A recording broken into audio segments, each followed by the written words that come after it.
नमस्कार साथियों, स्वागत है आप सबका प्रतिष्ठा क्लासेस के इस ऑनलाइन प्लेटफॉर्म पर। दोस्तों, पिछले दिनों हम लोग सामान्य हिंदी की कड़ी की शुरुआत किए थे, जो कि विभिन्न परीक्षाओं के लिए उपयोगी है। जैसे कि हम बात करें उत्तर प्रदेश पुलिस, विशेष रूप से Uttar Pradesh police, UPSI, SSC GD, UP triple SC या इसके अलावा कोई भी वनडे एग्जाम जिसमें सामान्य हिंदी से प्रश्न आते हैं। जैसे कि हम बात कर लें टेट की, टेट की बात कर लें, एसटेट की बात कर लें, बिहार स्टेट की बात कर लें, सुपर टेट की बात कर लें। कहने का मतलब सामान्य हिंदी के व्याकरण की जो हम बात करें, मुख्य रूप से उत्तर प्रदेश पुलिस के पाठ्यक्रम को ध्यान में रखा गया है। लेकिन उत्तर प्रदेश पुलिस का पाठ्यक्रम इतना विस्तृत है कि यहाँ पर सारे सेक्शन जो व्याकरण के लगभग कवर हो जाते हैं। तो ये कवर हो जाने की वजह से सभी एग्जाम के लिए महत्वपूर्ण होने वाला है। पिछले दिनों पिछले कक्षाओं में हम लोगों ने वर्णमाला की शुरुआत किया था। वर्णमाला हमने पढ़ लिया था, वर्णमाला क्या होता है, इसके प्रकार को हमने देखा था। दो भेद, स्वर और व्यंजन। हमने स्वर के बारे में कल की क्लास में डिस्कस कर लिया था कि स्वर क्या होते हैं, कितनी संख्या है इसकी, और इनको किन किन आधारों पे हम बांटते हैं, और बांटने का उद्देश्य क्या होता है, इसके बारे में हम लोगों ने बात कर लिया था। आज की क्लास में हम लोग पढ़ने वाले हैं व्यंजन के बारे में। जैसे इंग्लिश में कहते हैं कॉन्सोनेंट, हिंदी में कहते हैं व्यंजन। व्यंजन एक महत्वपूर्ण टॉपिक होता है वर्णमाला का, क्योंकि यहाँ से प्रश्न आपको देखने को खूब मिलते हैं। इसका कारण है, होता तो बेसिक ही है, छोटी सी चीजें होती है, आप बचपन से हम पढ़ते आ रहे होंगे, लेकिन यहाँ पर थोड़ी सी कंफ्यूजन रह जाती है समझने के लिए। क्यों? क्योंकि इसके उच्चारण की जो प्रक्रिया है, उच्चारण का जो स्थान है, इसके आधार पर इसको कई पार्टों में बांटा जाता है। और एग्जाम में हमसे यही पूछा जाता है निम्नलिखित में से कौन सा वर्ड किस प्रकार का है। जैसे कि हम एक उदाहरण के तौर पर देखें, व्यंजन के उदाहरण के तौर पर देखें, इसमें कई सारी चीजें आपको देखने को मिल, जैसे पूछ लिया जाएगा कि अघोष व्यंजन कौन से हैं, सघोष कौन से हैं, अल्प प्राण, महाप्राण, या इनके उच्चारण स्थान। इस प्रकार के प्रश्न आपको देखने को मिलेंगे। तो आइए क्लास की शुरुआत करते हैं। व्यंजन क्या होते हैं? सबसे पहले अगर हम व्यंजन की बात करें, हमने जब स्वर पढ़ा था तो देखा था, वहां पर स्वर किसी कहते हैं ऐसे वर्ण जिनके उच्चारण में किसी अन्य वर्ड की जरूरत ना हो, उसे हम स्वर कहते हैं। लेकिन व्यंजन किसे कहते हैं, इसकी हम बात करते हैं। ऐसे वर्ण जिनका उच्चारण स्वर की सहायता से होता है, स्वर की सहायता से होता है, स्वर की सहायता से होता है, उसे व्यंजन कहते हैं, उसे व्यंजन कहते हैं। आई थिंक ये बात आपको समझ में आ रही होगी कि जिसका उच्चारण जो है ना स्वरों की सहायता से होगा, उसे व्यंजन कहेंगे। एक उदाहरण हमने कल भी लिया था। जैसे यहाँ पे क लिखा गया है, यहाँ पे क लिखा गया है, तो ये क अकेले नहीं है, ये क अकेले नहीं है। हमेशा जो व्यंजन है यहाँ पर ये क ऐसे होता है, और जब इसमें अ जोड़ दिया जाता है तब ये बनता है क्या, तब ये बनता है क। कहने का मतलब जितने भी व्यंजन है उसमें अ अनिवार्य रूप से रहता है ना। उसमें अ, ये जो उच्चारण है अ, आपको यहाँ पर देखने को मिलेगा। किसमें? व्यंजन। ऐसे कोई भी वर्ड ले लीजिए आप, जैसे ख ले लिया हमने, तो ख ये ऐसे लिखा जाता है, लेकिन ख में जब हम आ को मिला देते हैं तब ये बनता है पूर्ण रूप से क्या, जिसे हम कहते हैं ख। ठीक है, तो यहाँ पे देखने को क्या मिल रहा है हमको कि व्यंजन के उच्चारण में हमें स्वर की सहायता लेनी पड़ रही, और कौन सा स्वर है? आ। कौन सा स्वर है? आ। ठीक है, क्लियर है बात? आगे बढ़ते हैं, व्यंजन के बारे में कुछ और चीजों को देखते हैं। जैसे जब व्यंजन की परिभाषा हमने देख लिया, व्यंजन को हमने समझ लिया, तब प्रश्न ये उठता है व्यंजन की संख्या कितनी है। प्रश्न यहां से बनता है व्यंजन की संख्या कितनी है, क्योंकि पिछले दिन हमने वर्णमाला की संख्या की बात किया था। वर्णमाला में कितने अक्षर आपको देखने को मिलते हैं, कितने वर्ड देखने को मिलते हैं? हमने 52 की गणना किया था। कितने टोटल वर्णमाला में कितने मिलते हैं? वर्णमाला में अगर हम वर्णों की संख्या की बात करें तो कितने मिलते हैं? 52। लेकिन यहाँ पे बात हो रही है व्यंजन की, अगर हम परंपरागत तौर पर देखें, यहाँ पे परंपरागत इसलिए कहा जा रहा है क्योंकि व्यंजन की निश्चित संख्या कह पाना थोड़ा सा मुश्किल इसलिए है कि क्योंकि कई सारे वर्ड ऐसे हैं जिनको व्यंजन तो हम कहते हैं, लेकिन इनको व्यंजन के ग्रुप में नहीं रखते हैं, व्यंजन के समूह में नहीं रखते। कैसे? इस बात को हम आगे समझते हैं। ऐसे परंपरागत तरीके से देखेंगे तो इनकी संख्या होती है क्या? 33। तो हमको ये जानते रहना है कि व्यंजनों की संख्या कितनी होती है? 33। अब आपको कहीं कहीं 35 भी मिलता है। अब बताते हैं आपको 35 कैसे मिलेगा। 35 कैसे मिलेगा? 33 में 2 और जुड़ेगा, और जो दो जुड़ता है वो कौन सा होता है, एक होता है ड और दूसरा होता है ढ। इसको जोड़ के बना दिया जाता है 35। लेकिन ऐसे अगर देखेंगे क से लेके ज्ञ तक होता है, व्यंजन क से लेके ज्ञ तक होता है, लेकिन यहाँ पर क से लेके ज्ञ तक जो छ त्र ज्ञ ये सब होता है, इस तरह होता है, इसको हम संयुक्त व्यंजन कहते हैं और इसको इस क्रम में नहीं रखते। हमें लगता है कंफ्यूजन हो रहा होगा इस बात को लेकर, तो कंफ्यूजन में आपको नहीं पड़ना, हम लिखकर चीजों को समझते हुए आगे बढ़ रहे हैं। हमें यह जानना यहाँ पर परंपरागत तरीके से देखेंगे व्यंजनों की संख्या कितनी होती है, 33, 33। क्लियर है? चलिए आगे बढ़ते हैं। व्यंजनों की अगर हम संख्या की हम बात कर लेते हैं, किसकी बात कर लेते हैं, व्यंजनों की संख्या को, इसे कई वर्गों में बांट के हम पढ़ते हैं। जैसे पहला है क वर्ग, क वर्ग,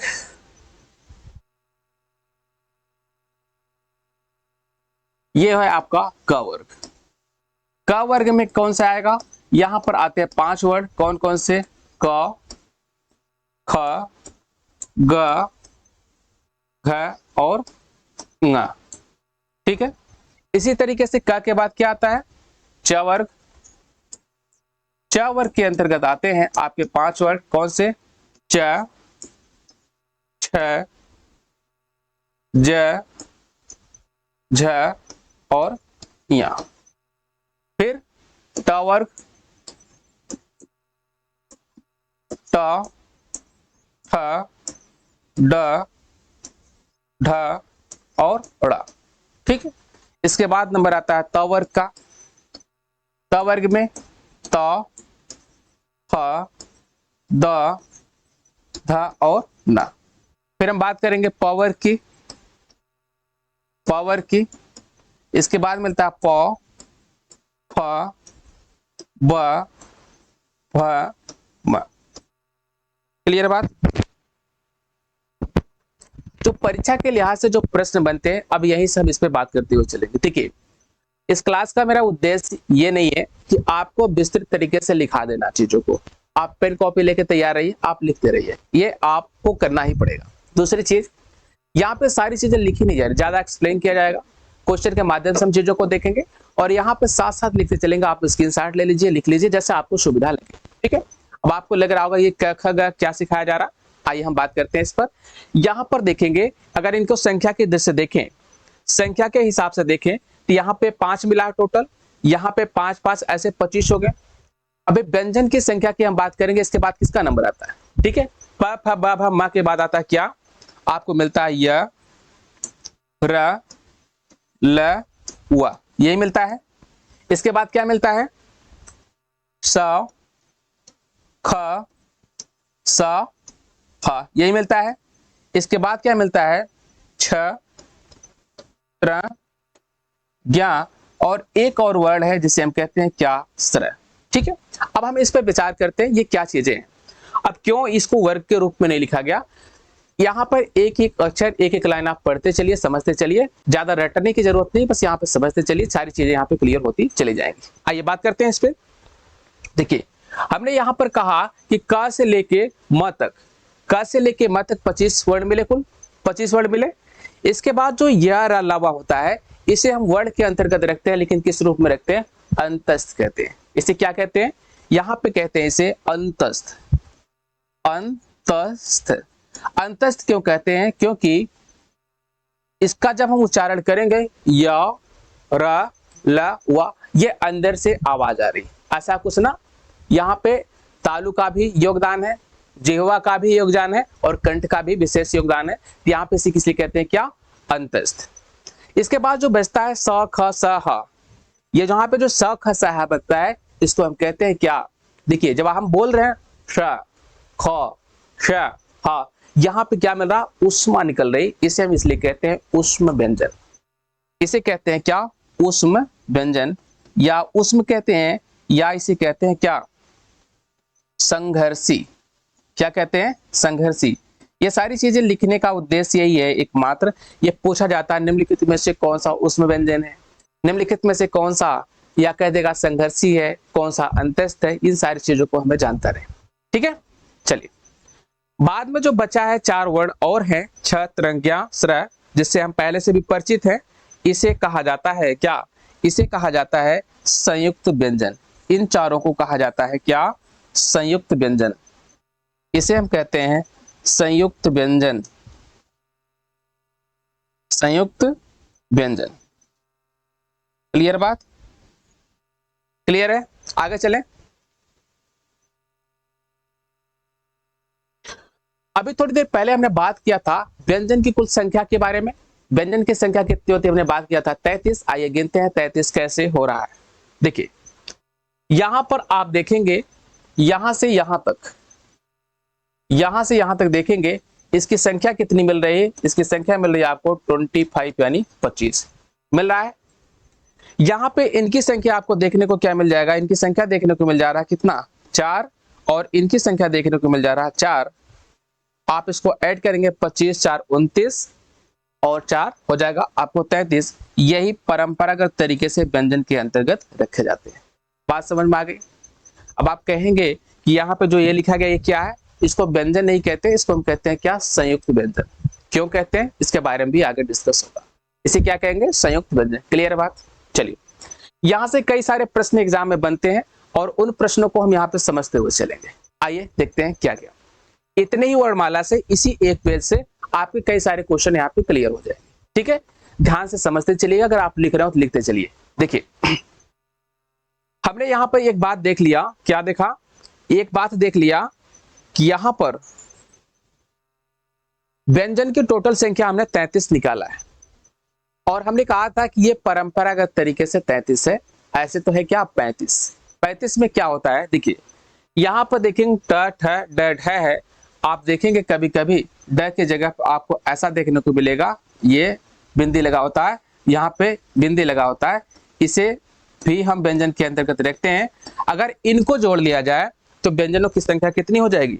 इनको जोड़ लिया जाए तो व्यंजनों की संख्या हो जाएगी 35। लेकिन ध्यान दीजिएगा यहाँ पे जो ड और ढ है, यहाँ पर जो ये ड है ये और ढ है, इनको एक अलग नाम से जानते हैं। इसका नाम क्या है? इसे कहते हैं क्या? उत्क्षिप्त। इसे कहते हैं क्या? उत्क्षिप्त। ठीक है, उत्क्षिप्त व्यंजन या इसे कहते हैं द्विगुण। क्या कहते हैं? द्विगुण। बात को समझिएगा। अब प्रश्न यहां से बना आपका, निम्नलिखित में से कौन सा द्विगुण है, कौन सा उत्क्षिप्त है? तो उत्क्षिप्त की बात करेंगे, ड ढ ही उत्क्षिप्त भी है, इसी को द्विगुण भी कहते हैं। ठीक है, क्लियर है? ड और ढ को हम कहते हैं उत्क्षिप्त और द्विगुण दोनों। उत्क्षिप्त कहने के पीछे का कारण यही है कि ये दो व्यंजन ऐसे हैं, चूंकि आप जानते हैं संस्कृत भाषा से हिंदी बनी है ना, संस्कृत भाषा का ही परिमार्जन होकर धीरे धीरे हिंदी में पहुंचे हैं। तो ये ड और ढ का विकास हिंदी में ही हुआ, संस्कृत से नहीं आए हैं।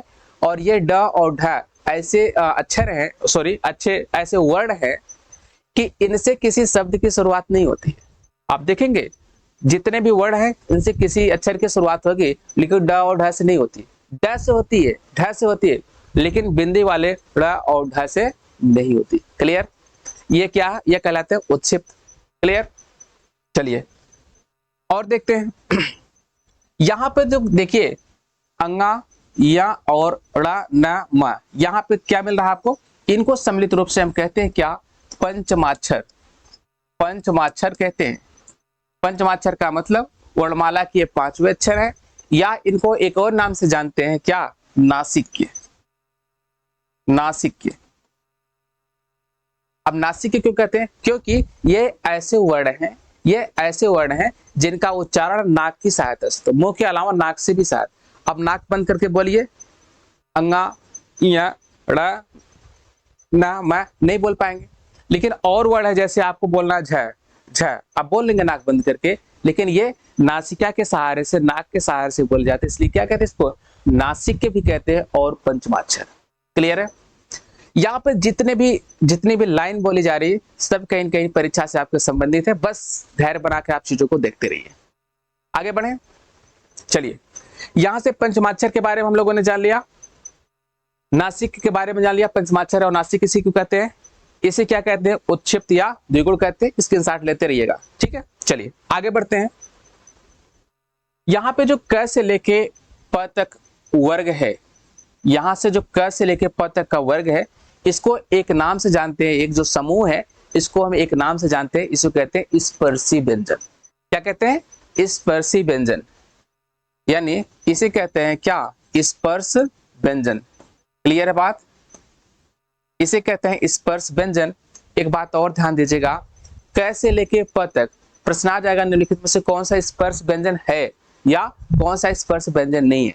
तो चलिए हम यहाँ से पढ़ रहे हैं, कल वाली क्लास में यानी जो अगली क्लास होगी उसमें हम क्वेश्चन करेंगे, तो वहां से चीजों को सीखते हुए बढ़ेंगे। हमने जो पिछले दिनों सीखा था कितना उसका यूटिलाइज कर पा रहे हैं। ठीक है, इसे कहते हैं स्पर्शी व्यंजन। लेकिन ध्यान दीजिएगा, जो च वर्ग होता है, जो च वर्ग है, इसे स्पर्शी व्यंजन तो कहते ही है, इसे संघर्ष स्पर्शी व्यंजन भी कहते हैं।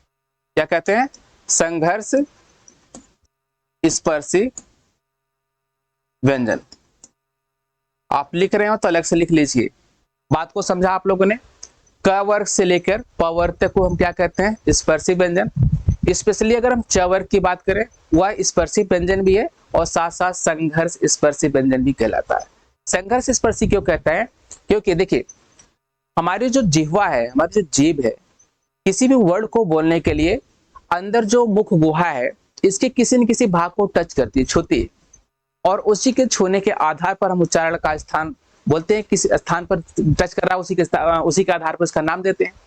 यहाँ पर देखेंगे च और छ बोल, जैसे क, ख, ग, घ आराम से बोल दे रहे हैं, लेकिन जब च करे ना, यहाँ पे जीभ को संघर्ष करना पड़ा। च, छ, ज, मतलब आपकी जो सांस है उसको हमको एकाएक छोड़ना पड़ा। च, छ, ज, झ, इसलिए इसको क्या कहते हैं? संघर्ष स्पर्शी व्यंजन। क्लियर? चलिए आगे बढ़े। यहां से हमने क्या देखा? यहाँ पे स्पर्शी व्यंजन, संघर्ष स्पर्शी व्यंजन, द्विगुण, उच्छिप्त, पंचमाक्षर, नासिक, अंतस्थ, उष्म या संघर्षी, संयुक्त व्यंजन। देखिए ध्यान से, यहाँ पे संघर्षी की बात हो रही है ना, उष्म की बात करेंगे, इसमें कंफ्यूजन होता है कई बार कि उष्म की बात करेंगे सफा सा होगा, उष्म या संघर्षी, लेकिन स्पर्श लगा होगा तब ये सारी चीजें होंगे। आपको इसको मिक्सअप नहीं करना। आगे बढ़ने चलिए।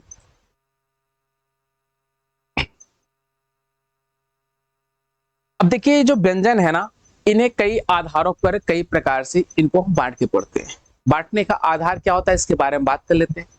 ऐसे बांटने के कई सारे आधार हैं, लेकिन हमें जो परीक्षा के लिहाज से जरूरी है उसके बारे में बात करेंगे। ठीक है, तो चलिए आइए बात करते हैं। सबसे हम बात करेंगे सबसे पहले कि उच्चारण स्थान के आधार पर। उच्चारण स्थान, किसके उच्चारण स्थान की बात हो रही? यहाँ पे उच्चारण स्थान की बात हो रही किसकी? व्यंजनों की, है ना? व्यंजनों की उच्चारण स्थान के बारे में बात हो रही। आइए देखते हैं कौन कौन से इसके उच्चारण स्थान है। आप यहाँ पे देखें, पिछली स्लाइड में फिर हम आ रहे हैं एक बार से। देखिए यहाँ पर आपको लिख रहा क से लेके प वर्ग तक। यहाँ का उच्चारण स्थान का मतलब ये आप मोटी तरह से समझिएगा, क्या हमें किसी भी वर्ड को बोलते समय हमारी जीभ अंदर के जिस भाग को छूती है उसी को हम कहते हैं क्या? उच्चारण। उसी स्थान का नाम देते हैं उसको। जैसे हम बोल रहे हैं क, ख, ग, घ, अंग। आप देख रहे हो ओंठ नहीं टच हो रहा है, जीभ अपनी जगह पर पड़ी हुई है। आवाज कहां से आ रही है? कंठ से आ रही है, गले से आ रही है, इसलिए इसको हम कहते हैं क्या? ये कंठ। इसका उच्चारण स्थान क्या है? कंठ। तब प्रश्न यही पूछता है आपसे कि निम्नलिखित में से किसका उच्चारण स्थान कंठ है या कंठ उच्चारण स्थान से संबंधित वर्ण है? तो आपको पहचानना रहेगा जो क वर्ग है वो कहां से संबंधित है? कंठ से। इसके अलावा भी कुछ चीजें बात करते हुए चलेंगे आगे। चलिए, तो कंठ की बात कर लेते हैं। यही लिख दें क्या?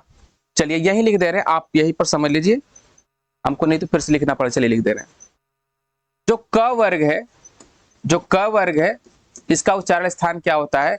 इसका उच्चारण स्थान होता है क्या? कंठ। क्या होता है? कंठ। क्लियर है?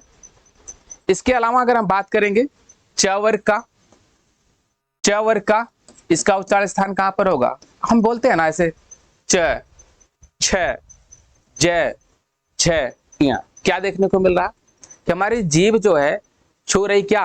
हमारे जो मुख का ऊपरी भाग है, यानी जो छत वाला भाग कह सकते हैं, जो जिसे तालु कहते हैं, तालु। तो इसलिए इसको क्या कहते हैं? तालव्य। क्या कहते हैं? जो च वर्ग है इसे हम कहते हैं क्या? तालव्य। क्या कहेंगे? तालव्य। च वर्ग को कहेंगे हम क्या? तालब। क्लियर है बात। ऐसे जब अगला वर्ग है किसका नंबर आता है, ट, ठ, ड, ध, ट, ठ, ड, ढ, ड़। देखिए रटना नहीं है, चीजों को रटेंगे तो कंफ्यूजन पड़ जाएंगे, कितना रटेंगे। यहाँ पे अलग अलग जितने वर्ड है कई ग्रुप में मेल खा रहे हैं, तो कैसे हम रटेंगे। तो रटना नहीं, हमें करना क्या है, देखना है कि हम उच्चारण उसका बोल के आप प्रैक्टिस करिए। जैसे हम देख रहे हैं बोल रहे हैं क्या, ट, यहाँ पर क्या हो रहा है, हमारी जो जीभ है ना ऐसे ऐड के बात कर रही है ना, ऐड ट, थ, इसे क्या करते हैं, मूर्धा। इसे क्या कहते हैं, यानी जो ट वर्ग है, जो ट वर्ग है ये इसे क्या कहेंगे, इसे हम कहते हैं क्या, मूर्धा या मूर्धन्य। ठीक है, या मूर्धन्य। क्लियर है बात। चलिए ट वर्ग के बाद किसका नंबर आता है, यही ना, ट वर्ग के बाद नंबर किसका आ रहा है, त वर्ग का, यानी त, थ, द, ध, न। अब त, थ, द, न में क्या हो रहा है, हमारी जो जीभ है ये छू रही किसको, दांत को। त बोल के देखिए, त, थ, द, ध, न। तो इसे हम किस वर्ग में रखते हैं, इसे कहते हैं दंत्य। क्या कहते हैं, दंत्य। यानी जो त वर्ग है, त वर्ग है, इस त वर्ग को क्या कहते हैं, इसे हम कहते हैं क्या, दंत्य। ठीक है, क्यों, क्योंकि हमारी जीभ इसको बोलते वक्त दांतों को छू रही है, दंत को टच कर रही है, इसलिए इसको क्या कहते हैं, दंत। इसके बाद नंबर आता है किसका, प वर्ग का। आप प वर्ग बोल के देखिए क्या हो रहा, ऐसे बोलेंगे ना, प, फ, ब, भ, म। क्या हो रहा, हमारे ओठ, हमारे ओठ क्या रहे, एक दूसरे को टच कर रहे, प, फ, ब, भ, म। और जीभ कहाँ पे, एक जगह पे ओठ के पास ही एक जगह पे रुकी हुई, इसे हम कहते हैं ओष्ठ। क्या कहते हैं, ओष्ठ। इतनी बात समझ में आ गई होगी, आई थिंक इतनी बात समझ में आ गई होगी। तो इसका भी स्क्रीनशॉट ले लीजिए। इनके ये उच्चारण स्थान है, कुछ और चीजें इसके बारे में हम चर्चा कर लेते हैं। कुछ और चीजें हैं यहाँ पर, तो देखिए 25 वर्डों के बारे में बात हो गई, 25 वर्डों के बारे में बात होगी। अब क वर्ग के अंतर्गत जाहिर सी बात है कौन कौन सी चीजें आती है, हमको पता है पहले से, क, ख, ग, घ, अंग, यही आता है। च वर्ग के अंदर च से लेकर क्या यह तक आता है। तो कुछ और है उच्चारण स्थान, हमने इतने वर्गों में बांटा, इसके अलावा भी कुछ और हैं जिनको हम आगे देखते हुए बढ़ेंगे। चलिए देखते हैं। क ख ग घ अंगा जो है ना, इसमें से 3 वर्ड जो है क ख ग घ, इसे हम कहते हैं क्या, जिह्वा मूली। क्या कहते हैं, जिह्वा मूली है। देखिए जिह्वा मूली के कहने का मतलब क्या है, क ख और ग। देखिए जिह्वा मूली ये क्यों कहते हैं, क्योंकि जीभ, देखिए ये जीभ के कंठ से चूंकि आवाज आ रही, यहाँ पे कंठ से जो आवाज आ रही क्या, यहाँ पे जीभ के पिछले हिस्से पर, पिछले हिस्से से आवाज आ रही, इसलिए इसको कहते हैं क्या, जिह्वा मूली है। क्लियर है, क ख और ग। ठीक है, आगे बढ़ते हैं। इसके बाद नंबर आता है क्या, एक टर्म है वर्त्स्य। यहां से प्रश्न खूब मिलता है आपको, वर्त्स्य। वर्ष, कुछ वर्ड ऐसे हैं जिनको वर्ष के अंतर्गत रखा जाता है। वर्ष का मतलब क्या होता है, वर्ष का मतलब क्या होता है, अगर इसकी बात करें, इसका मतलब क्या होता है, ऊपरी जबड़ा, ऊपरी जबड़ा समझ रहे हैं ना, ऊपरी जबड़ा ये टच कर रहा है किसको, ये टच कर रहा है किसको, दंत मूल से जिह्वा को, है ना, दंत मूल से जिह्वा को, यानी जीभ को देखेंगे आप इन सब वर्डों को बोलने के लिए। इसके अंदर कौन कौन से आते हैं, इसकी अगर हम बात करें, आता है क्या, स, ज, ल और र। स, ज, ल और र, ये आता है किसके अंतर्गत, ये वर्ष के अंतर्गत। आप देखिए इसको बोलकर देखिए क्या हो रहा, हमारी जीभ दंत मूल को, ऊपरी जबड़े के दंत मूल को टच कर रही है। देखिए बोलिए, स, ज, ल, र। ऐसा तो नहीं है कि हमारी जीभ जो है ऊपरी जबड़े का नहीं निचली जबड़े को टच कर रही है, ऊपरी को कर रही है, क्या कहते हैं, वर्ष। इसको रट जाइएगा, वर्ष को आप रट जाइए। कैसे याद करेंगे, सजल र, सजल र, आप ऐसे याद कर लीजिए, सजल र। ठीक है, आगे देखते हैं। इसके अलावा 2 चीजें और हैं, ये हो गया। इसके बाद नंबर आता है किसका, 2 वर्ड ऐसे हैं जो दंतोष्ठ कहलाते हैं, दंतोष्ठ कहलाते हैं। दंतोष्ठ क्यों कहलाते हैं, क्योंकि इसको बोलने में दांत और ओठ दोनों का प्रयोग होता है। वो कौन से हैं, वो कौन से हैं? व और फ। कौन कौन से हैं? व और फ। इतनी बात समझ में आ गई हो? कुछ इसमें रखने जैसा नहीं है। क वर्ग क्या है? कंठ, क ख ग घ अंगना, कंठ से। च वर्ग क्या है? ये छू रहा किसको? ये छू रहा किसको? तालु को, तो ताला भी हो जाएगा च छ ज झ इया। ट क्या है? जीभ ऐंठ रही है, मूर्धा बना रही है, क्या होगा? ट ठ ड ढ ड़ा, मूर्धन्य हो गया। त में क्या हो रहा? त वर्ग में त थ द ध न, जीभ हमारे दांतों को छू रही, दंत हो गया। ठीक है। इसके अलावा जिह्वा मूली के अंतर्गत 3 आते हैं, क ख ग और ग ख और ग। ठीक। वर्ष के अंदर क्या आता है? स ज ल र, और उदंतोष्ठ की जगह पर आएगा व और फ। इतनी बात क्लियर है? चलिए, इसका भी आप स्क्रीनशॉट ले लेंगे, या लिख रहे हो तो लिखते चलिए। आगे बढ़ते हैं, आगे बढ़ते हैं। हमने अभी देखा था थोड़ी देर पहले, इसी पेज में बता दे रहे हैं आपको, इसी पेज में हम बता दे रहे हैं आपको। हमने देखा था अंतस्थ स्वरों को, अगर देखें अंतस्थ को देखा था, अंतस्थ को देखा था। अंतस्थ में क्या देखने को मिला था? हमें 4 वर्ण हैं। 4 वर्ण कौन कौन से मिले? य, र, ल, व, यही मिले थे। य, र, ल, व मिला था, पिछले पेज में हमने देखा था। ये क्या? अंतस्थ है। ठीक है। यह अंतस्थ होने के साथ साथ इसकी कुछ और विशेषताएं हैं। इनको, इसमें जो वर्ण आ रहे हैं, इनको अलग अलग नामों से हम जानते हैं। अलग अलग नाम से कौन से जाते हैं? परीक्षा में खूब पूछा जाता है। आइए उस पर हम बात कर लेते हैं। यहाँ पे जो 2 वर्ण हैं, यहाँ पर जो 2 वर्ण हैं, 2 वर्ण कौन कौन से? यहाँ पर य और व। या और व को हम कहते हैं अर्धस्वर। या और व को कहते हैं क्या? अर्धस्वर। या और व को हम कहते हैं क्या? अर्धस्वर।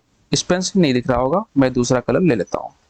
ठीक है, चलिए। या और जो व है, यह कहलाता है क्या? यह कहलाता है आपका अर्धस्वर। अर्धस्वर क्यों कहलाता है?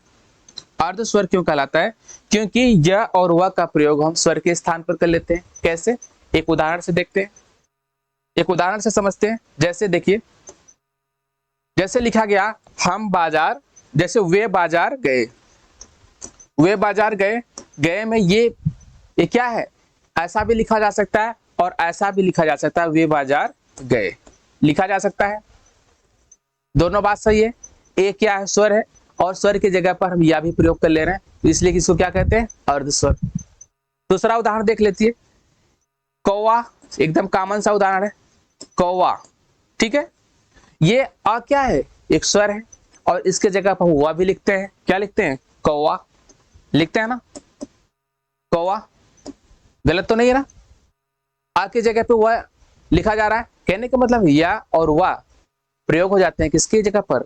स्वर की जगह पर, इसलिए इसको कहते हैं अर्धस्वर। परीक्षा में पूछता है अर्धस्वर कौन से है? या हुआ। या क्या है? अर्धस्वर है। ठीक है, अंतस्थ भी है। आगे बढ़े। या जैसे कह दिया जाए महिलाएं, महिलाएं, ये लिखा जाता है ये, या महिलाएं ऐसा भी लिखा जा सकता है, महिलाएं। ठीक है, बात को समझ गए होंगे। तो या और वह क्या? अर्धस्वर।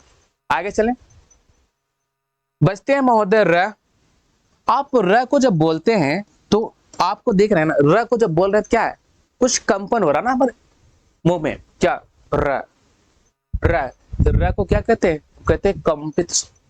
कंपित क्या कहते हैं? कंपित व्यंजन। क्लियर है बात? र को हम क्या कह लेते हैं? कंपित नहीं, प्रकंपित कह लीजिए, प्रकंपित, या इसी को हम कहते हैं लुंठित। क्या कहते हैं? लुंठित, लुंठित व्यंजन। क्लियर है बात? देखिए, जो र है इसको प्रकंपित व्यंजन कहेंगे, और क्या कहेंगे? लुंठित व्यंजन। ये किसकी बात हो रही है? र की बात हो रही है। और एक वहां से बच्चे हैं जिनका नाम क्या है? ल। ल की हम बात करेंगे तो ल को हम एक नाम से जानते हैं। क्या? ल को एक नाम से जानते हैं क्या? पार्श्विक व्यंजन। पार्श्विक या पार्श्व व्यंजन, या इसे क्या कहते हैं? पार्श्व व्यंजन। क्लियर है बात? देखिए, पार्श्व व्यंजन क्यों कहते हैं? क्योंकि जब हम बोलते हैं, बोलने के बाद जैसे कहते हैं ल, ल जब बोल रहे हैं तो जो हवा है, वायु जो है, दोनों जीभ के दोनों पार्श्वों से यानी बगल से किनारे से निकल जा रही क्या, ला, ला, इसलिए इसको क्या कहते हैं, पार्श्व व्यंजन। क्लियर है। यह अलावा क्या है, अंतस्थ है। या और वह को हम कहते हैं अर्धाक्षर। ल को क्या कहते हैं, इसको कहते हैं पार्श्व व्यंजन। और बचता आपका र, इसे कहते हैं प्रकंपित या लुंठित। लुंठित का मतलब जैसे बोलना है र, र, तो ये क्या है, जीवा जो आपका क्या एक गुच्छे जैसा बन रहा है ना, लुंठित हो जा रहा है, यानी प्रकंपित यानी कंपन उत्पन्न कर रहा है, इसे कहते हैं इसलिए प्रकंपित या लुंठित व्यंजन। क्लियर है। आई थिंक यहां तक बात आप लोग को समझ में आई होगी। आगे बढ़ते हैं, ठीक है, आगे चलें। चलिए आगे बढ़ते हैं। इस पेज पर अगर देखेंगे, इस पेज पर जितनी चीजें थे सबके बारे में बात हो गई। अभी बचता क्या, स का स है, अभी उसकी भी चर्चा हो जाएगी। छत्रंग क्या है, ये संयुक्त व्यंजन है, थोड़ा सा इसके बारे में भी बात कर लेते हैं। ये जो छत्री वाला छ है, ये त्र है, ज्ञ है और ये स्र है, ये सब क्या है, ये संयुक्त व्यंजन है।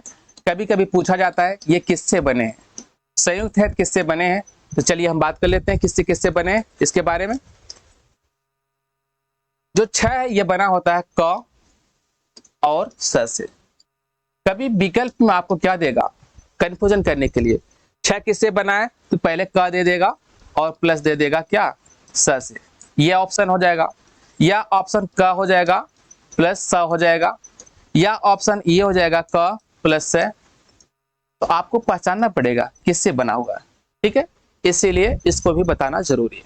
ये किससे बना, देखिए जो पहला होता है वो हलंत वाला होता है, यानी आधा होता है।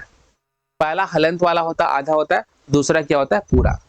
यहाँ पे हलंत लगा है तो क्या आधा है, और ये क्या मूर्धन स से बना है, ठीक है, क्लियर बात। चलिए आगे बढ़े। इसी तरीके से त्र की बात करेंगे, यह आधा त और किससे बना है, र से। ज्ञ से बात करेंगे, किससे बना है, ये बना है ज से और किससे, या से। स्र की बात करेंगे, किससे बना है, आधा स से और किससे, र से। क्लियर है। यह इनसे बना है, ये किसकी बात हो रही है, ये क्या कहलाते हैं, ये संयुक्त रूप से कहलाते हैं क्या, संयुक्त व्यंजन। ये क्या कहलाते हैं, संयुक्त व्यंजन। इससे आप परिचित हैं, इसका भी स्क्रीनशॉट ले लीजिए या लिख लीजिए। क्लियर है, आगे बढ़े। चलिए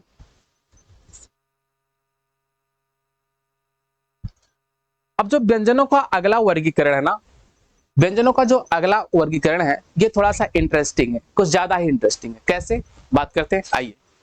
जो व्यंजन का अगला वर्गीकरण है वह है क्या, प्रयत्न के आधार पर।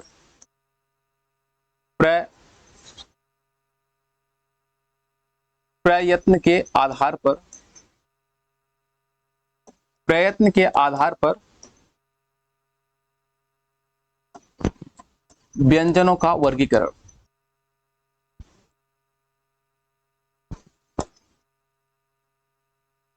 आसान सा है, बस समझ लेते हैं। जो प्रयत्न के आधार पर की हम बात कर रहे हैं, प्रयत्न के आधार का मतलब क्या होता है, यहां पे जो प्रयत्न के आधार की बात हो रही है,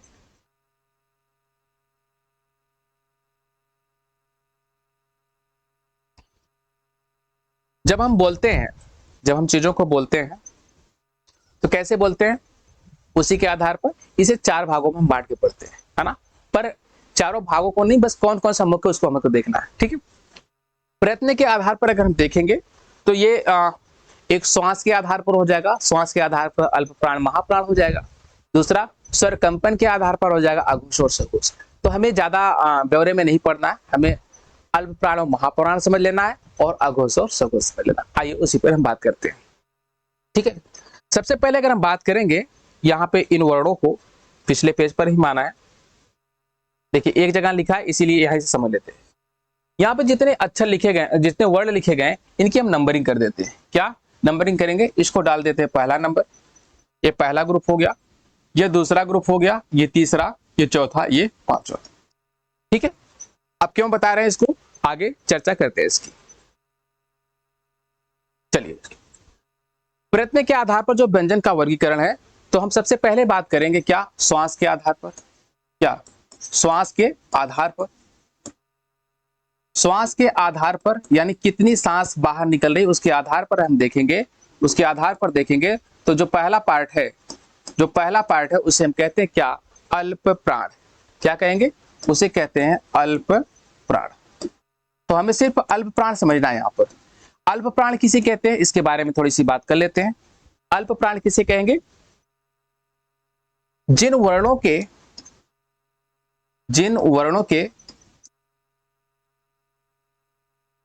उच्चारण में कम श्वास, या इसी को श्वास को क्या कहते हैं, प्राण की आवश्यकता होती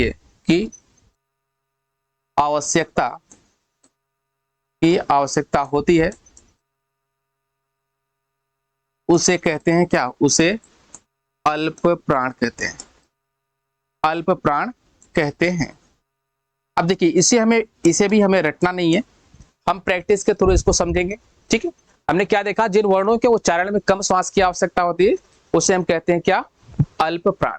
ठीक है, इसको बताने से पहले जो यहाँ पे हम थोड़ा सा लिख दे रहे हैं चीजों को, क्या, क,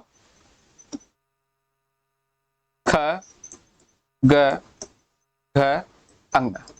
ठीक, च, छ, ज, झ, ञ, क, ख, ड, ढ, ड़, त, थ, द, ध, न, प, फ, ब, भ, म। यहाँ पे क्या करते हैं, हम इनको एक ग्रुप में बांट दे रहे हैं ना। इसको पहला ग्रुप है, इसको नंबरिंग कर दे रहे हैं, पहला ग्रुप है। ये देखिए इसके नीचे है ना, यहाँ पे दूसरा ग्रुप है इसके नीचे, यानी ख, छ, थ, फ। तीसरा ग्रुप जो है इसके नीचे क्या आएगा, ग, ज, ड, द, ब। और चौथा जो ग्रुप है घ, झ, ढ, ध, भ। और पांचवा ग्रुप जो है इसके नीचे ये आएगा। अब मैं इसका प्रयोग क्यों कर रहा हूं, इसको समझते हैं अल्प प्राण के उदाहरण। देखिए अल्प प्राण किसे कहेंगे, जिन वर्णों के उच्चारण में कम श्वास की आवश्यकता होती है। अब जब कम श्वास की आवश्यकता होगी, कम प्राण की आवश्यकता होगी, उसे हम कहेंगे क्या, अल्प प्राण कहेंगे। उदाहरण देखते हैं कौन कौन सा है इसका। उदाहरण की हम बात करेंगे तो क्या मिलेगा आपको, इसके उदाहरण की हम बात करेंगे, उदाहरण आपको मिलेगा क्या, ऐसे आप समझिएगा 1, 3, 5। अब आपको समझ आ रहा होगा 1, 3, 5 का मतलब क्या है। यहाँ पर 1, 3, 5 और इसके अलावा आपको देखने को मिलेगा क्या, अंतस्थ। अंतस्थ में जितने वर्ण आ रहे हैं ये सब मिल जाएंगे। और अंतस्थ में कौन कौन से वर्ण आते हैं ये आपको पता ही है, क्या कौन कौन सा, य, र, ल और व। भूलेगा नहीं, भूलेगा तो नहीं। 1, 3, 5 का मतलब, 1, 3, 5 का मतलब ये समझिए, एक के अंतर्गत कौन सा आ रहा है, क, च, ट, त, प। एक आएगा। 3 के अंदर ग, ज, ड, द, ब। और 5 यानी जो पंचमाक्षर है, नासिक है, ये किसके अंतर्गत आते हैं, अल्प प्राण। अब आप समझते हैं अल्प प्राण का मतलब क्या होगा, कम बोलने में कम समय लग रहा है, जैसे क, च, ट, त, प लग रहा है ना। अब उसी जगह पर अगर हम ख बोलेंगे, जैसे बोलेंगे ख में ज्यादा समय लग रहा, तो ये क्या हो जाएगा, ये महाप्राण हो जाएगा। बात को समझ गए होंगे। चलिए अल्प प्राण समझ में आ गया होगा, हम बात करते हैं महाप्राण की। दूसरा क्या है आपका, है महाप्राण। महाप्राण, महाप्राण का मतलब क्या होगा, आप इस बात से परिचित है, जिनके उच्चारण में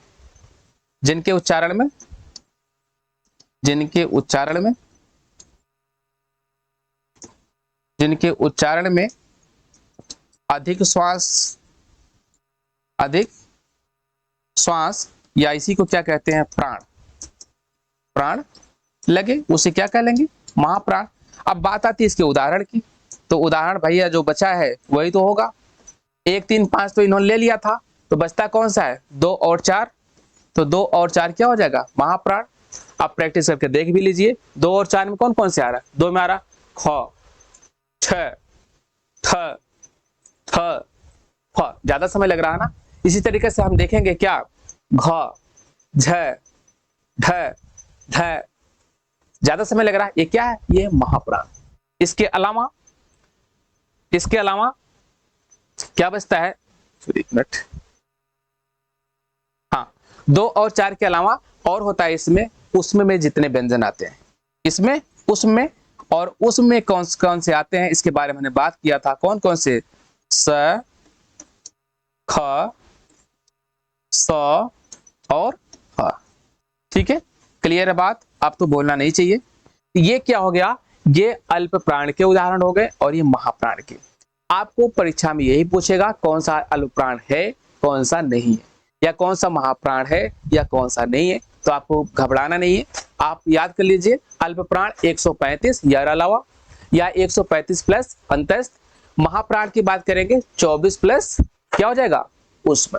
तो आप उसमें से परिचित हो, उसमें कौन कौन से आते हैं, अंतस्थ में कौन कौन से आते हैं से परिचित है। तो आप ऐसे याद रखिएगा 135 प्लस अंतस्थ अल्प प्राण हो गया और 24 और उष्म क्या हो गया महाप्राण।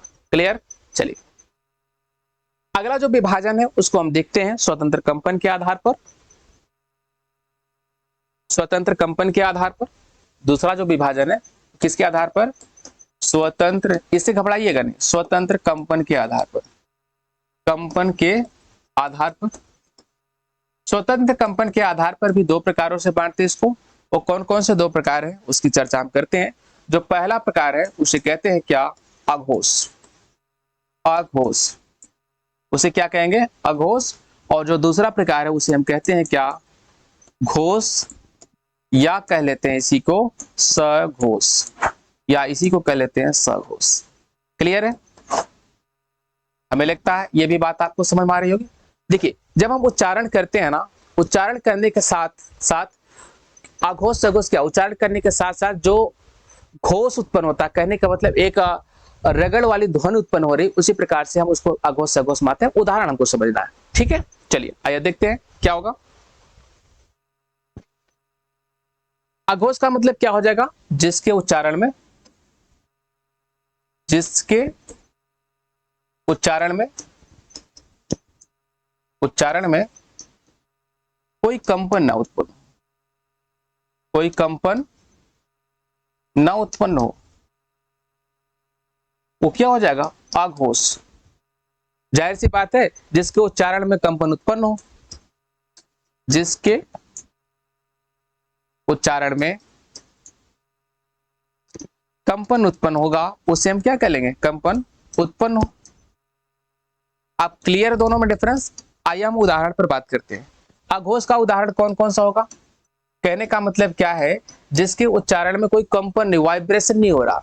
जैसे र कह रहे हैं तो क्या इसमें कंपन उत्पन्न हो रहा है कि नहीं हो रहा, इसीलिए तो प्रकंपित कहा गया था, उसको प्रकंपित कहा गया था।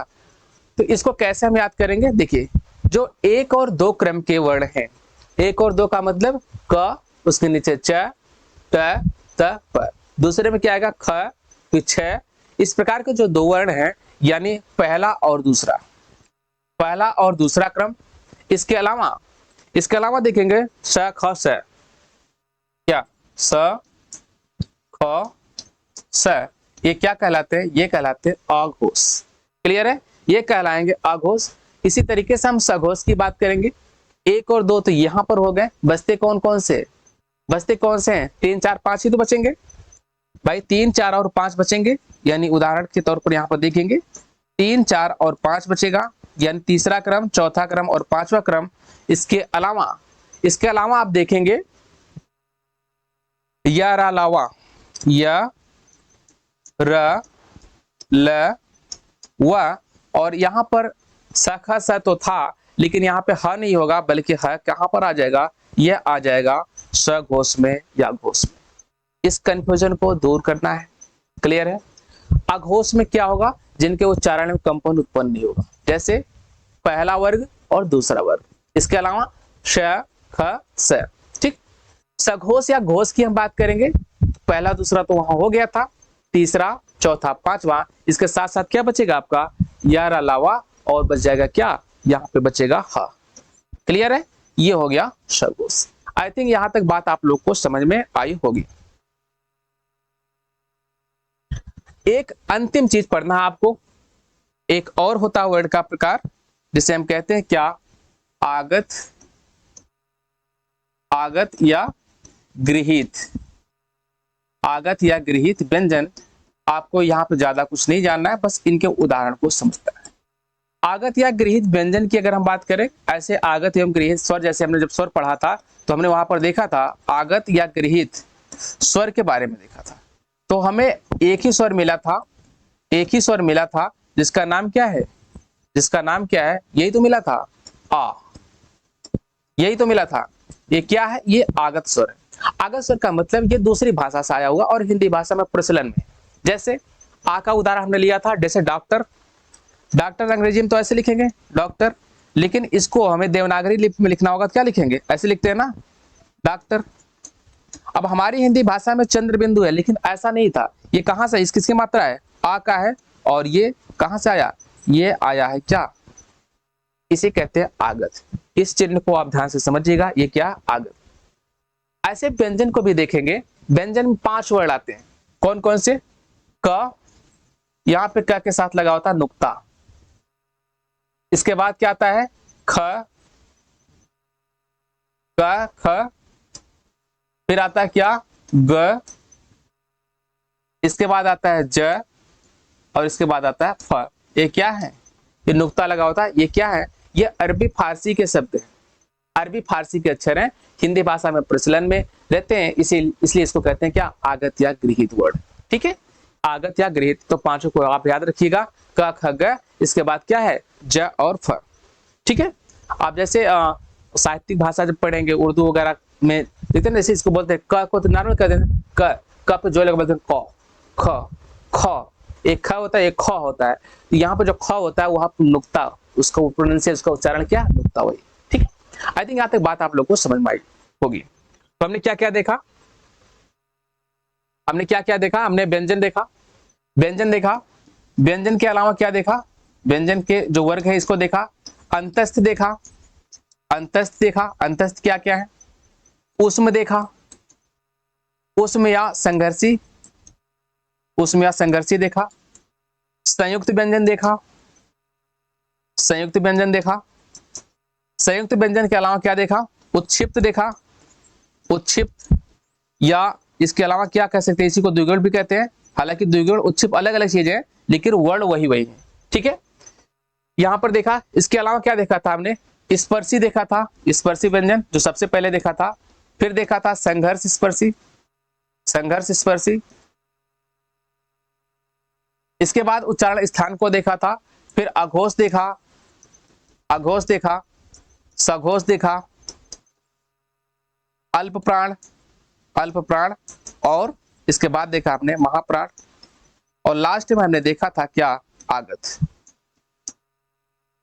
इतनी बातें जो हम अभी पिछले कुछ समय से हम इस पे चिल्ला रहे हैं, आई थिंक अगर आपने बढ़िया से देख लिया तो व्यंजन से आपका कोई क्वेश्चन गलत नहीं होना, और एक ही बार पढ़ना है, रटना नहीं, इसमें कोई करंट अफेयर्स नहीं ऐड होना है, कोई चीज रटनी नहीं, एक बार आपने ढंग से पढ़ लिया, आपका सारा काम हो गया। ठीक, तो आज की क्लास हम यहाँ पे करते हैं ओवर, क्योंकि व्यंजन वाला चैप्टर होता है खत्म। अगली कक्षा में हम प्रैक्टिस करेंगे, जो भी प्रश्न हम पढ़े होंगे, जो भी हम वर्णमाला 3 दिन से पढ़ रहे हैं, इसी वर्णमाला से संबंधित जो भी प्रश्न प्रीवियस ईयर में, पिछले सालों में पूछे गए, चाहे उत्तर प्रदेश पुलिस का हो या विभिन्न एग्जामों में, उसको हम साथ में डिस्कस करेंगे। तो आज की क्लास को ओवर करते हैं, मिलते हैं कल फिर, तब तक के लिए।